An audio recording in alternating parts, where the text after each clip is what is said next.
So welcome you all to the 15th Vegan Convergence of the Peoples, VCOP 15. And I'm Allison Hamju with Climate Healers. I'm here to introduce you to Lisa Levinson and Judy Carmen.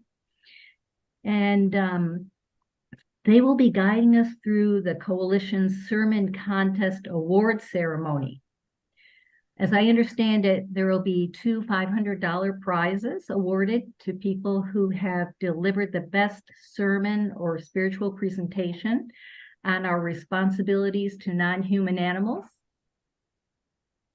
Okay, Yes. So excellent. We can't wait to hear about what's happened and who the winners are. Take it away.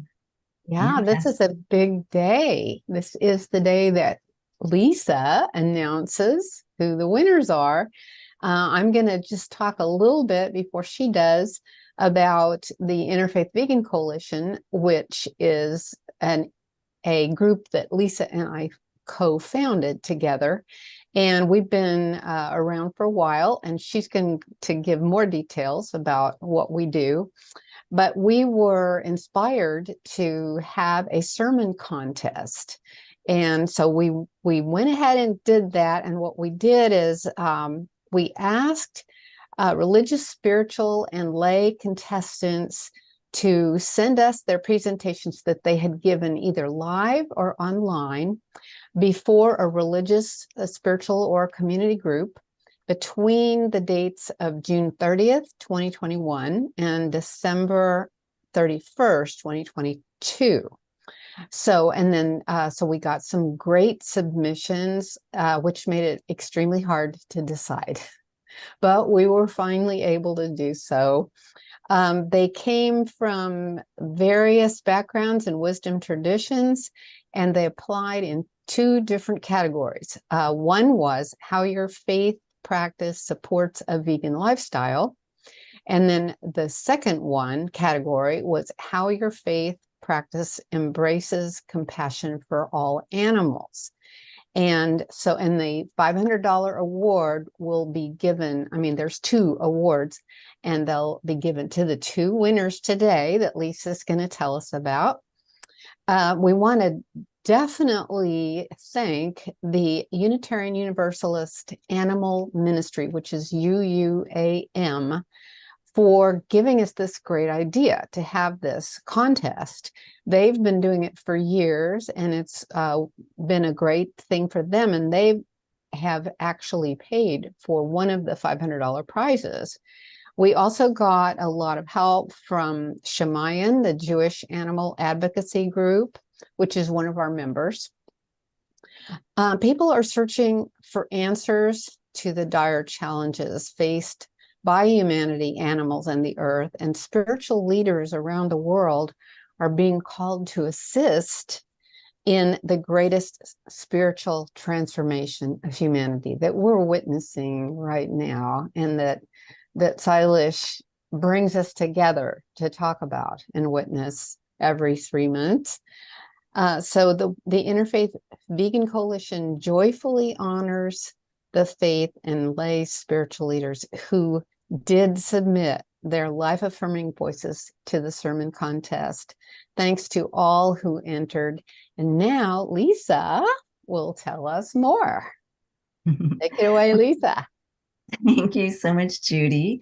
Well, hi, everybody. I'm the campaigns director for In Defense of Animals and also the co-founder of the Interfaith Vegan Coalition, which we call IVC for short. That's my cat, Munchie. And in Defense of Animals, we started the Interfaith Vegan Coalition to help animal activists and spiritual leaders to bring vegan values to spiritual, ethical, and religious communities. And our coalition provides faith-based tools, and which you can find on our website, to help all faith and secular wisdom traditions to practice the ideals of nonviolence, loving kindness, and harmlessness towards all animals. And the coalition is growing. It's actually composed of 45 member organizations. We have 4 allies and 1 partner organization that we're really thrilled to work with. And we all work together in harmony for a common cause. So we offered this sermon spiritual presentation contest to help to spread the message of compassion for all beings far and wide. And the award recipients presented more inclusive perspectives on our relationship with our animal neighbors. And we hope that these interfaith sermons will help people all around the world to include domestic, farmed, and wild animals in their circles of compassion. So we're really excited to announce the winners in both contest categories. And the first is award goes to Dr. Will Tuttle, and he won the award in the vegan category, which is how your faith supports and encourages a vegan lifestyle. And we also, the second award went to Timothy Verrett, who won the award in the Compassion for All Animals category. And that one describes how your faith embraces compassion for all beings. And both award recipients will be honored today for their inspiring sermons.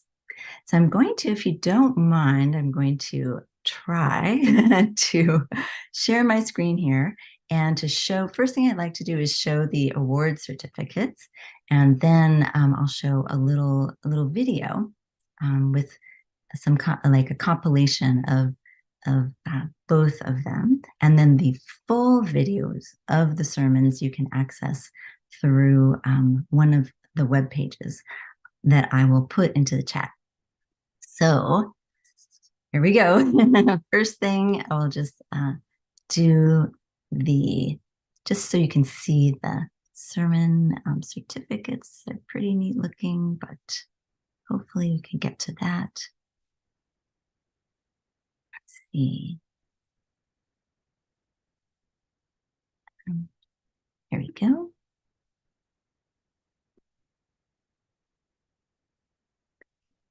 So I wanted to share these with you because I thought they would be kind of neat looking. And hopefully you guys are seeing this. Maybe let me know if you are, if you're not. Yes, we're seeing it. Yes. You are? Okay, fantastic. So here is the award that went to Timothy Verrett. You can see the graphics here. And then I will also show the award that went to Dr. Will Tuttle. So hopefully you can see that there. And then I'm actually going to stop the share for a moment and then restart it with this video. So fingers crossed, we'll go ahead with that. Okay.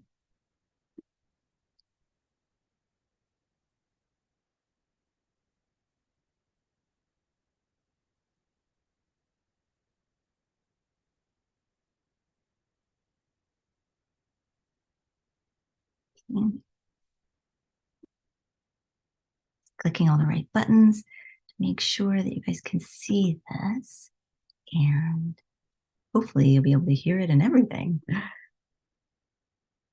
right, so I'm going to make sure we go to the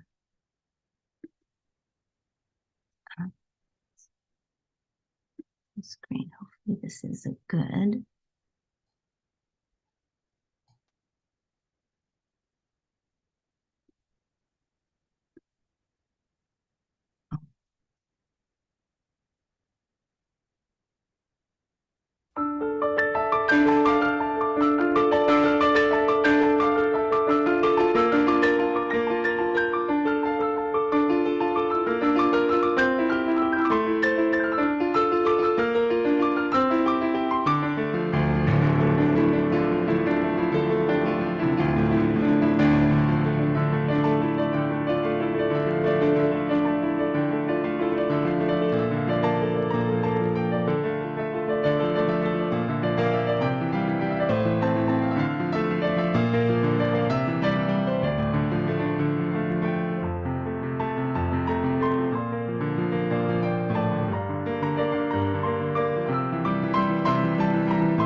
I think this is one of the things that Jesus emphasized over and over again. He said, and also Charles Emerald Fillmore, that how we live our lives makes a difference.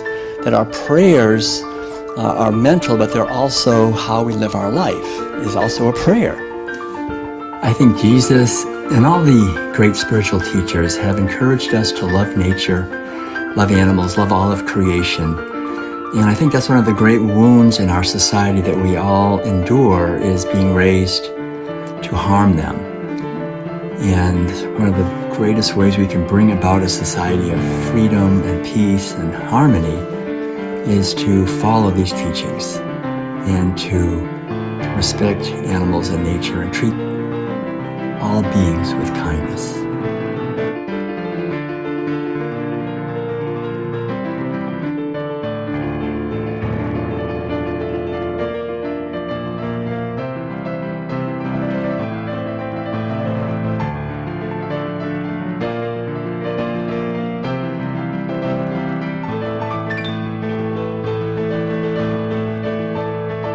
Psalm 36:6 states, "You, Lord, preserve both people and animals alike." The King James Bible Dictionary defines the word preserve as to keep or save from injury or destruction, to defend from evil. In this verse, we are being told that God cares about the well-being of both people and animals equally.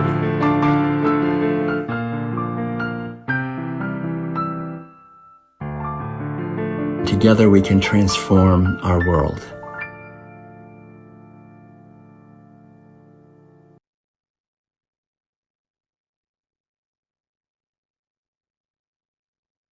Wonderful. Well, I hope that you enjoyed that video compilation. It's nice to be able to get a taste of what the messages were. And we're just excited to bring these to you through In Defense of Animals put together those videos for us. That was just beautiful, Lisa. They did a great job putting that together in such a short little time. And I love that Will's piano music was in the background. That was just so lovely. So I am honored at this time to be the one to congratulate Dr. Will Tuttle for winning the award in the vegan category. Dr. Tuttle is author of the international bestseller, The World Peace Diet, which many of you, I'm sure, have read. And if not, you must. It has been published in 17 languages. He's also a recipient of the Courage of Conscious Award and the Empty Cages Prize.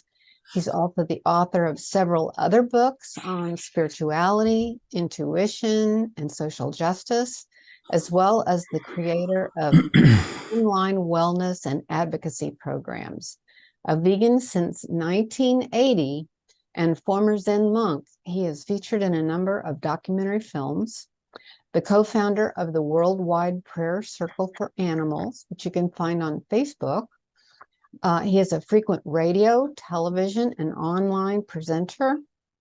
With his spouse, Madeline, a Swiss visionary artist, he has delivered literally thousands of lectures in all 50 states and in 50 countries.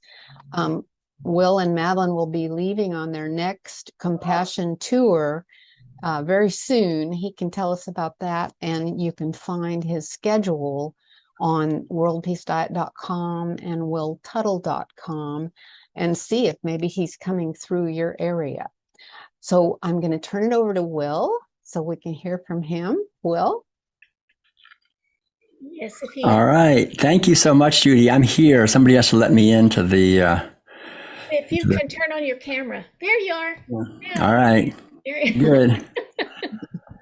So thank you, everyone, for the many efforts you're making. And it's an honor to be with you and to share in this beautiful moment, this award that really, I want to say, first of all, that my wonderful wife, Madeline, who you mentioned, is equally part of the ministry that we're sharing together to help bring liberation for animals and humans, because we're all interconnected in this whole thing. So she's right here and also feels grateful for the award. And so I guess I'll just say a few things because, the whole idea from my point of view in writing the World Peace Diet and all the, like you say, thousands of lectures, is to really celebrate the good news that all of us human beings have been given this wonderful gift of a physical body that does not require any animals to be imprisoned and killed and mutilated and all this terrible suffering that they go through in order to thrive and celebrate our lives on this beautiful and abundant earth. And the wound that I mentioned earlier really is that we are born into a society where this has been going on for 10,000 years. And so we're all indoctrinated into the mentality of seeing animals, especially so-called farm animals or farmed animals, cows, pigs, and chickens, and other animals, fishes included, as merely objects to be eaten and commodities to be exploited. And so, as I really emphasize, not only in my talks but in the writings, when we do that to others, not only is it devastating to them, but everything we do to animals boomerangs back on us. It's called the law of as you sow, so shall you reap. If we plant broccoli, we don't get carrots and onions, we get broccoli. So we're raised in a society where we're planting seeds millions and millions of times every day of domination, exploitation, and oppression and injustice to other beings who have interests that are as important to them as our interests are to us. And we participate in that typically, unless we go vegan and make an effort to understand really what's going on behind the curtain. So as I know Judy knows, and probably some of you know as well, I've been traveling, and Madeline and I together have been traveling. We lived in an RV for 17 years straight, just on the road every Sunday at a church, bringing the message of compassion. And it was hard going. I mean, you know, we worked primarily through so-called progressive churches, especially Unity, also Unitarian churches, and religious science, which are now centers for spiritual living. And then also local vegetarian groups, vegan groups, and animal rights groups, and environmental groups, and peace groups, and social justice groups, and yoga communities, and whoever will listen to this idea. And one of the things I realized, of course, is that there's a tremendous resistance to this. And so after my reputation got somewhat established in Unity, and I started more and more feeling the urge, and this is going back way probably to 2000 and early 2000, 2001, 2002, or even the late 90s. I was bringing this message, and some people came up to me afterwards with tears in their eyes saying, finally, someone's talking about this in church. No one ever talks about it. And other people would literally go out of the sanctuary and slam the door so everyone could hear it. and you know, so, and then I would get these emails from ministers when I asked to come and speak at their church saying, sure, you can come and speak about your meditation and healing and love and compassion, but don't say anything about animals and don't say anything about vegetarianism or veganism, because that's something we really don't talk about. And so it's been quite an adventure, I have to say. And one of the things that I'm really happy about is writing the book, The World Peace Diet, which really went very well in terms of sales and going worldwide. And so that has been a big help, because people would like my talk and then they would buy the World Peace Diet after the service. And when they got home and they're going, oh my God, I didn't know I was buying this. But hopefully it planted seeds. And I have actually, when we return to churches, very often, almost every time we go, there's someone comes up to me and said, you know, the last time you were here, I bought the World Peace Diet and I went vegan. And so it's really heartening to hear that people actually read it and go vegan, and who probably wouldn't know about that. So I think it's really important to just remember that everything we say does make a difference, that we can go through our lives. And my whole idea is that I don't try to change other people, because to me, that's in a way a form of violence. If someone came up to me and wanted to change me, the natural, healthy response is to fight back and defend ourselves, because you know, it's really not the way to work. But what we can do is we can plant seeds. And I think when we plant seeds and we're living our lives in alignment with that, with the seeds that we're planting, then people can take it in. And that's really the spiritual path. And I think the idea of vegan spirituality really is the most important idea on the planet right now, because it's bringing together the two great powers of spirituality, which is awakening, to the underlying truth of the interconnectedness of all life, that there's one life living through all of us, that we're all related. And so even though we're taught in our society that we're separate and we have to compete with each other and the strong dominate the weak and so forth, we're really taught that through the economic system, political system, and in general, that there's an underlying wisdom tradition that questions that. And veganism, as we all know, is really another word for ahimsa, the ancient Sanskrit word that means nonviolence. And these two go together because violence towards others always breaks down that basic reality and understanding that we're one life living through all of us. So kindness, compassion, and caring are natural products of spiritual awakening. And veganism can lead to greater awareness, and greater awareness should lead more toward veganism and ahimsa. And so I'll just close. I'm not sure how long I'm supposed to talk here, but I'll just say maybe one more couple things, maybe just briefly. I've been so involved in religion, and especially the more so-called aggressive brand types of religion. And even there, like at Unitarian churches, people get really furious when I talk about liberating animals, or Quakers, or all these people, because the idea is, well, we're humans, and we're humans, and we're made in God's image, and they're not, and therefore we're special, and our problems are much more important than their problems. And I really wrote the World Peace Diet to help us realize that if we're going to oppress animals, our problems are going to do nothing but grow and get completely out of hand, because virtually everything we're doing to animals boomerangs back, and we force them to live in polluted environments, and we get a polluted environment, and we force them into disease, and we get into disease. We force them into mandatory medical procedures, and we get mandatory medical procedures. All the loss of freedom and the domination of the weak by the strong boomerangs back, and we can see that happening. So what I've discovered really is that the three Abrahamic traditions, religious traditions, Christianity, Judaism, and Islam, really emerged out of cultures that had been practicing animal agriculture for quite a while. And so the thing about religion is that it has a conflicted loyalty. Right? There's two things that religion is really called to do. One is to promote spirituality. Great. And that's authentic awakening and kindness and compassion. The other calling that religion has is to support the culture that it's in. Right? A religion is an institution in a society, and it has to go along with and support that society. So if the society is basically a herding society where everyone's eating animal foods, you're never going to have a religion that really questions or opposes that. So that's been, I think, part of the problem, is that religion has been modified continually to try to somehow justify dominating, exploiting, and eating animals. And that's the tension we feel. And when we read the Bible, or when we go to churches and we hear people talking, and that's the tension. And the other traditions, it's interesting, like Buddhism, Taoism, Confucianism, and many forms of Vedanta and other Hinduism and so forth, were basically emerging out of societies that were less dominated by herding.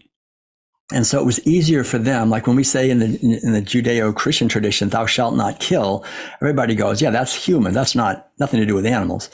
But if you say that in Buddhism, for example, or Confucianism, thou shalt not kill, that means all sentient beings. You don't kill anybody.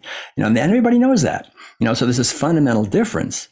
And I remember the feeling of when I would go over to China. We went multiple times to China and Taiwan, Korea, Vietnam, these Buddhist countries. And we would actually be promoted and even paid by the especially Buddhist and Confucian communities to spread the vegan message, and they would pay everything, and they would put us up in nice hotels and everything just so we could spread the vegan message. And I remember coming back to the United States and thinking, wouldn't it be great if all these Christian churches would just pay us to go out and spread the vegan message? It's like, what's happening here? Why isn't that happening? But, it's basically understandable, because the underlying, in China, the monasteries, the monks, and we spoke in quite a few monasteries to the general public, they're all vegan. That's how they are. They're not eating and when I was a Zen monk in Korea, it was a vegan community that had been practicing veganism for 750 years. There was no meat, dairy, eggs, wool, silk, leather, no killing insects. It was really in alignment with meditation, which is opening us to the oneness of all life. So to me, it's really incumbent upon us in the West to try to fertilize our religious traditions that have been also wounded by being basically raised in a herding culture to support herding animals, and go back to the original teachings of Jesus and back to the original teachings, I think, of the prophets, and the original teachings of Charles and Myrtle Fillmore, for example, in the Unity tradition, who really, I think when people wake up authentically, spiritually, their heart opens, and when they see other living beings, they don't have the yearning to harm them anymore, or they question it. They say, no, I'm not going to do that. They actually wake up out of that cultural program. And I think, quite honestly, so-called spiritual leaders or teachers who are still not questioning the abuse and routine killing and exploitation of animals and are eating them, that they should be called out, in a sense. I mean, we should be like talking about this and saying we should try to have more congruence between our teachings and our actions. And I think that's really, in many ways, one of the most important things we can do in religious and spiritual communities nowadays, is to really bring the potlucks and the food and the way what we're wearing and how we're living into alignment with compassion for other living beings who are getting ignored and are considered to be disposable in many cases. And yet, if you look carefully at the traditions and the scriptures, this loving God, for example, in the Western traditions, who loves all creation. So if we love God, we should love God's creation. If we love God's creation, then we don't abuse God's creation. And so really a sense of respect and kindness for animals, for ecosystems, for future generations, for all living beings is critical. And the other thing is, I remember when we went to the Confucian, one of the main communities in China, it was the same thing. They had the Confucian, the temple. It goes back way back. It's not United Nations World Heritage Site. The main saying of Confucius that they had up was, "Do not do to others what you would not want to have done to yourself." That the universality of the golden rule is in all the world religions. I used to teach college courses in comparative religion, and it's so wonderful to realize that all religions agree on the basic teaching of the golden rule. They all have that as a fundamental teaching. So the whole idea is to have love for our neighbors, and we have to just include animals in the neighborhood, right? They're part of their neighbors. And so in this Confucian village, they were building a small city. I mean, it was big. They had schools and retirement centers and fields and everything. And it was totally vegan. Everything was vegan, even the agriculture. There was no bone meal or manure or anything. The whole idea was we live in respect for the elders and for nature and for children. So I think the good news is we do have these wisdom traditions that are in place as part of our human heritage of compassion for animals going back thousands of years. So we're not like starting something brand new. This is something we've strayed away from, and now it's time to come back and let go, really, of the lies that we're getting just completely swamped with through the media about everything, including what we should be eating, and take responsibility for our lives, take responsibility for our health, take responsibility for the quality of our consciousness and of our relationships. And remember, this is the last thing I'll say, that we're only on this earth for a short time. We're just here for a few short decades. While we're here, to do the best that we can, that the ripples that radiate from our life go out into the infinite web of relations and are a blessing and help others and uplift and inspire others, rather than merely going along with a program of exploitation and violence. And we can all do that in our own way and talk about it and support each other in doing that. So in closing, I just want to again thank the Interfaith Vegan Coalition and all of you who are attending, and all the wonderful efforts that are happening to help raise awareness about the consequences of animal agriculture to us and to animals and to all of us. and to go forth and multiply the message as best we can, because every day is a precious opportunity to do that. And there's no greater gift we can give to the world than to make an effort to understand these things and to share them with other people. So thanks everyone so much. And I'm very honored, and we look forward to working together. And we're just leaving on Saturday, so we're really busy packing and getting everything. We've got a food forest here with like 75 trees and all this. We have so much to do. But we're leaving on Saturday, and we're going basically just quickly Reno and Salt Lake City, Moab, and Denver, Boulder, Carbondale also, and Lawrence, Kansas, and St. Louis, and Kansas City, Cincinnati, and Cleveland, and then Washington, D.C., Virginia Beach, and then down like Raleigh and Asheville, that area, and then down to Wilmington and Charleston and Savannah, and then into Florida. And we'll be in the winter, we'll be in Florida quite there, and then coming back the southern route through the southern states, Texas and Arizona and California. So if you're anywhere around there or you know people, we'll be doing dozens and dozens of lecture events, spreading the word, and happy to meet people. And we have a new book coming out also within the next month or so called Food for Freedom. It's a big book like the World Peace Diet, actually even bigger. And so that'll be coming before long as well. So much love to all of you. Thanks again for the honor. And we really appreciate the efforts you're making. Thanks. Well, thank you so much, Will. And we appreciate your sharing some of the philosophy and what's behind your message. So we really appreciate that, and we support you on your tour. How exciting to be on your way. We also want to take some time to honor our second recipient, and he is Timothy J. Verrett, and he appeared in numerous stage productions as an actor and was nominated for a Falstaff Shakespeare Award for Best Supporting Male in his role as Iago in Othello. He wrote plays, poetry, and sonnets. He published works including the Denial Family Ingenting Spiritual Sonnets and a children's audiobook entitled Clarabelle Comes Clean. Timothy was a Christian, an animal welfare advocate, and believed that his purpose was to use his many creative talents to glorify his Lord and Savior, Jesus Christ.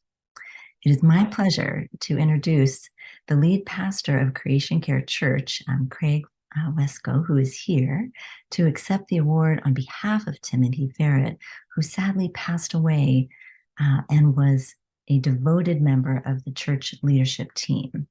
So the physical award that I showed you a little earlier will be mailed to Timothy's parents, Geraldine and Michael Verrett. So if we could bring Craig up here, that would be fantastic. He's here right now with us. Thank you so much. Hi, Craig. Welcome to Unmute. Are you able to hear me now? Yes, we can. Hi, so thanks everyone for having me. And I met Will Tuttle a few months ago when he was on tour. I got to see one of his inspiring speeches at his gatherings. So it's really nice to be on the same call as him. And I want to say on behalf of Timothy and Creation Care Church, just a few things about him. He was very devoted to the message of creation care. That's why he was one of the founding members of Creation Care Church, basically a coalition of ministries that have a faith component, but also a component of caring for all of God's creatures. And those were kind of the two things that he was most passionate about. And he would go around giving this talk, which was the presentation that was submitted. And he was kind of like a missionary. He would go to two different groups. He would go to animal welfare groups, like the Humane League and other organizations. He would give this speech to sort of show that there's also this faith component to being vegan and caring for animals. But then he would also give this presentation to churches and places of faith that don't understand the component of caring for all of God's creatures as well. So those were kind of the two things that he was most passionate about in his life. And so I think that this contest, the fact that he is able to win this contest and earn $500 for his favorite sanctuary, I think that that's a great way to sort of remember his legacy, and that his message is able to live on and able to do good work in the world even after his passing. So I just, on behalf of Creation Care Church, I want to thank you for selecting his awesome sermon, and for just allowing him to basically continue speaking his message even after his passing. Well, thank you so much, Craig, for sharing your thoughts about Timothy. We really appreciate that, because you knew him well and collaborated with him. So thank you very, very much. We also want to take a moment to honor the recipient of the $500.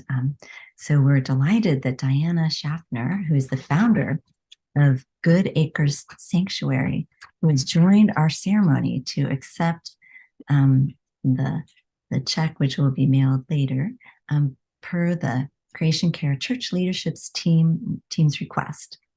And the check will be mailed out by In Defense of Animals. For now, I'd love it if we could bring Diana on, who's with us, to share a few words.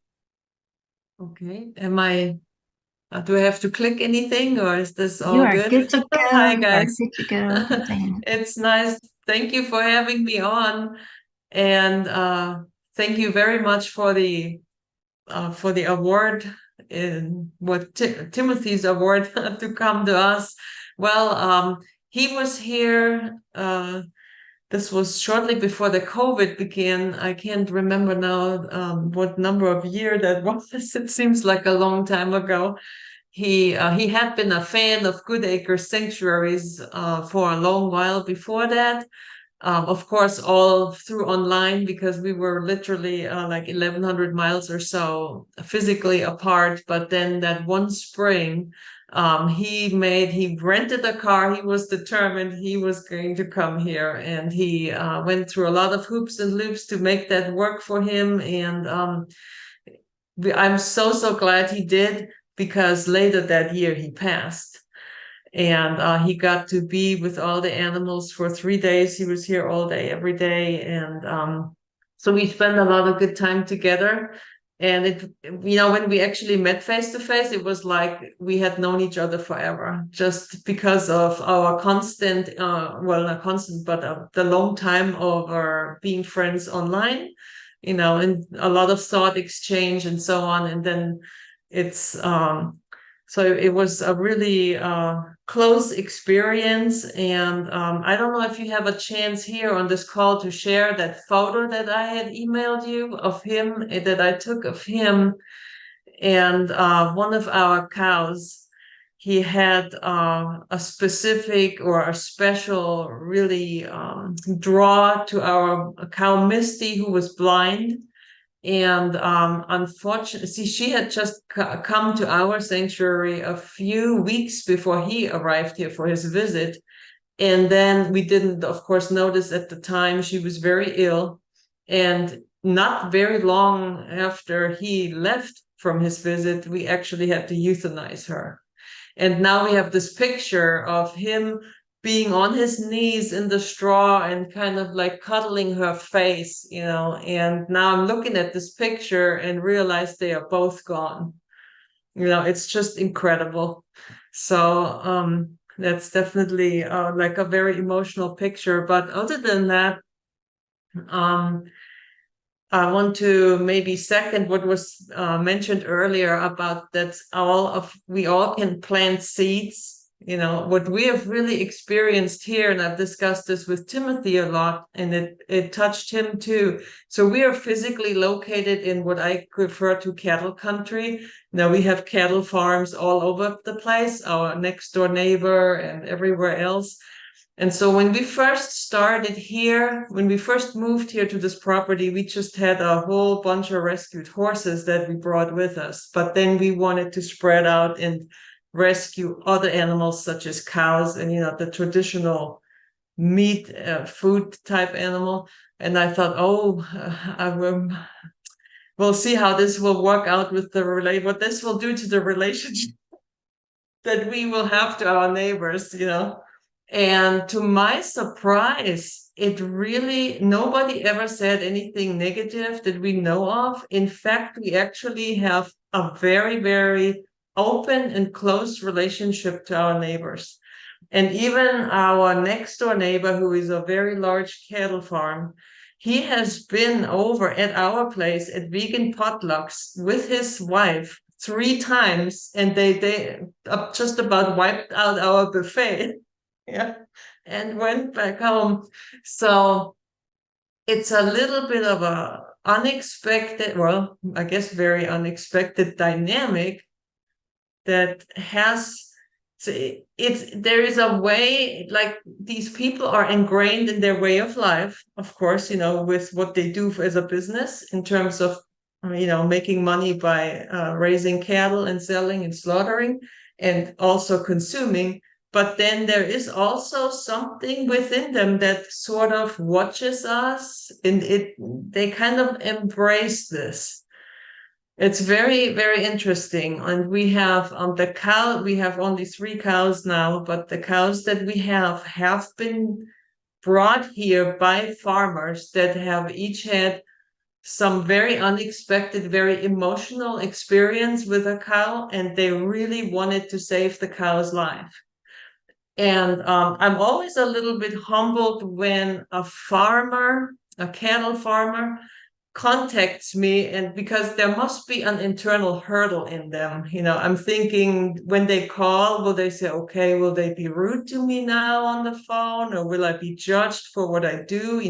But it's the need to help that animal rises beyond that expectation, this insecurity of what might happen. I find that very interesting. And so there is, I don't know if they will ever really change their ways, because, they make money off of the cows. And of course, that has a very big meaning in life, but still there is this basic goodness in people that we don't see when we just drive by their farms and we see all these massive amounts of animals. We go like, oh my God, here is a totally zero compassion kind of place. It is and it isn't, there is this. So anyway, I don't know what the answer to all this is and how to change it, but I just wanted to share this because it's something that did surprise me. When we started this, I anticipated that we would create some tension in our environment with the neighbors and all that, and the opposite has really happened. And in fact, I realized a few years into this, and I did not use the word ministry for what we are doing. I have realized from 3 different farms of neighbors that when they referred to us, they referred to this place, to the sanctuary, as a ministry. They didn't refer to it, those nutcases down there that rescue cows that should really be eaten or whatever. So there has been really, there's this duality, in these people.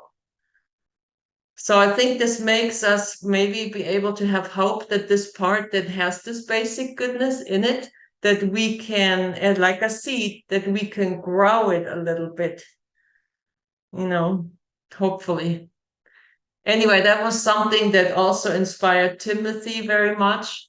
And that after he left here, he was so, his heart was so touched by everything that he experienced here that he was determined to move here, to uproot his life in New Orleans and move here. And of course, as we all know, this never happened. But had it happened, I believe that through his writings, the way he spoke, the kindness he had, the non-judgmental way he would approach people and speak and so on and reach out, it could have really worked wonders. Wow. Thank you so much for letting us into your sanctuary and into the world and community that you've created there, and how much Timothy was a part of it. That's really inspiring in so many ways, and it also does show that you're doing incredible advocacy there, especially with Thank the you. with the neighbors. And I did pull up that picture since you mentioned it. I thought I'll just share the screen real quick and then show you that picture she's talking about.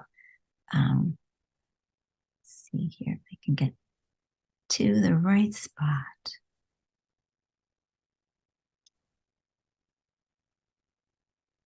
Yeah, it is a very sweet picture. So I'll just show it through this right here, and you can see the Yeah. the image there of Timothy, and this is Misty, right? Misty the cow, Exactly. blind cow. So I'm so glad that we're able to pull this up for everyone and show you their connection, and you can see how much they meant to each other. And actually, it is maybe no accident that they left together as well. So thank you for sharing your thoughts, Diana. We're so thrilled that you're here, and also that it's really an honor to be able to support the farm with that donation. Thank you. And yeah. So wonderful. Well, I guess right now we probably just have we have one more guest we'd like to bring up. And her name is Vanetta. I think she's joined us, Vanetta Calloway, and she's a member of our Interfaith Vegan Coalition, has an organization too, actually, a Committee of Consciousness and the Black Vegan Experience. And she was instrumental in some of these votes that we had with our committee. And also she had some really lovely things to say about Timothy's submission. So I thought we'd bring her on today. Hey, Vanetta, how are you? You might need to unmute. Let me get that. Okay, perfect. Can you hear me now? Yes, we can. Wonderful. At first, it wouldn't let me unmute. Good afternoon, everyone. Thank you so much for allowing me to participate and just share in, I guess, the life and celebration of Mr. Timothy Verrett. Very grateful for that honor. I know it's not often that people think about you after you've left a legacy when it refers to our animal friends and the environment and each other in the way that we've shared about people and other sentient beings today. But as a believer in Christ, I understand how things have been misconstrued for so long, and that it takes each one of us to reach another person. And so when I had the opportunity to just listen to the different sermon contestants, we listen for the logical explanations, and we listen for those that are connected to our spirituality. And there's sometimes a heart connection with someone's language used, with their words, with everything that just speaks to your heart about the situation. And then so as I was listening to everything that Mr. Verrett was sharing, I felt like I was there with him. I felt like I was walking amongst him with all of the animals that were his family.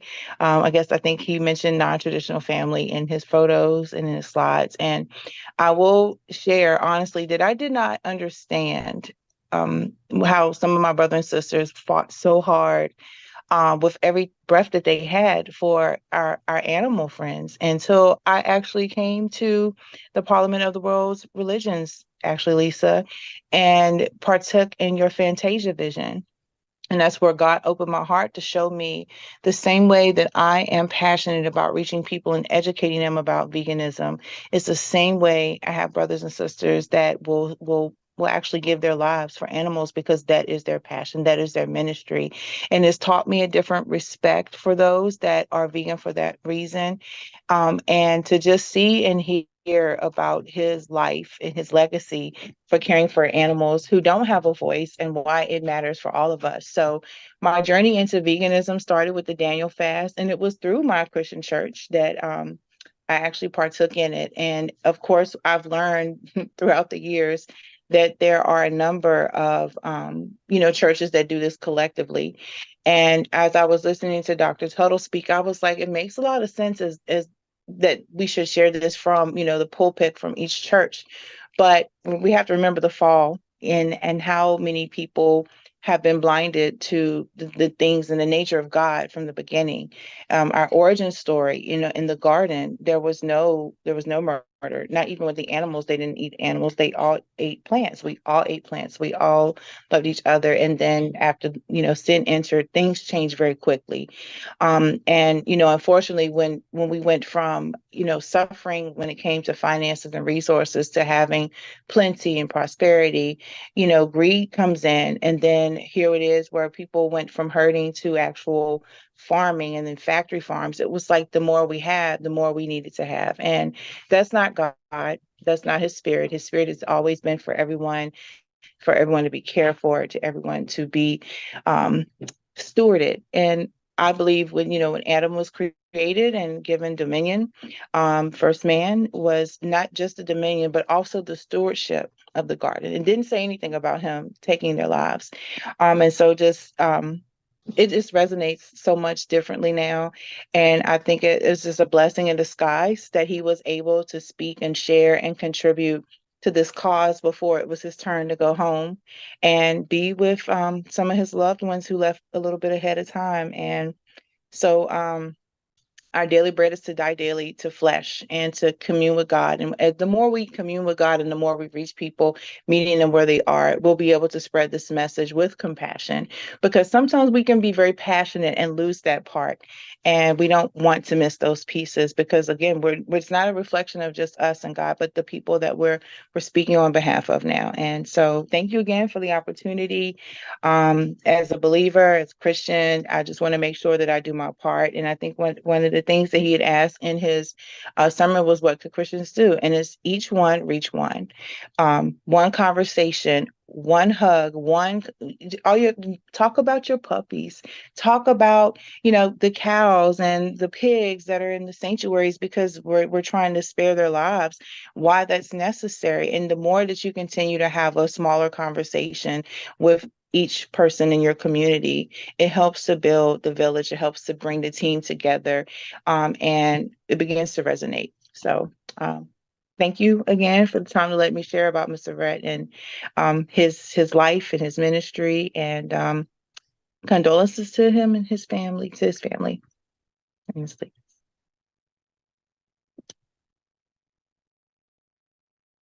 Thank you, Vanetta. That was so eloquent what you shared with us today, and I'm really grateful to you for speaking on behalf of Timothy. And then we just have a couple closing words, maybe from Judy and then from me. And there we go. Okay.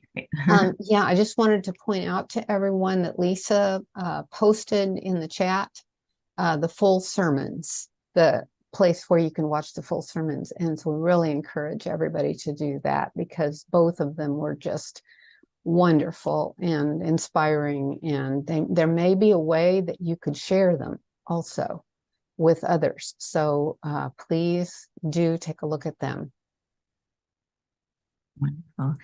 Well, thank you, Judy. Yes, you can go to the website. There are embedded YouTube links. You can share the links. You can share the web link. So either way, that's one of the main reasons why we did this. We wanted to spread this vegan gospel of compassion for all animals. And by doing this ceremony, by doing a media release and putting it on the website, we're hoping that people can share these talks beyond just today so that more people can see them and relate and understand on their own levels why compassion for animals is so important to all of us. So I wanted to take a moment and thank everyone here today who joined us in this celebration. I want to thank all of the applicants because there are other people who applied for this as well, and we're deeply grateful to them. And we will be sending them some of Judy's special animal peace prayer flags for their contributions. And we also want to thank the judges because we did, those judges who were part of the Interfaith Vegan Coalition members and part of the committee. We couldn't have done this without them to take the time to review all of the submissions. And so we also just want to thank everyone here for joining us today. And we're very grateful to everyone. Thank you so much. Sometimes we end this way. We say, Namaste, vegan love. So we bring all of that to all of you. Thank you so much. Thank you, Lisa. Thank you, Judy.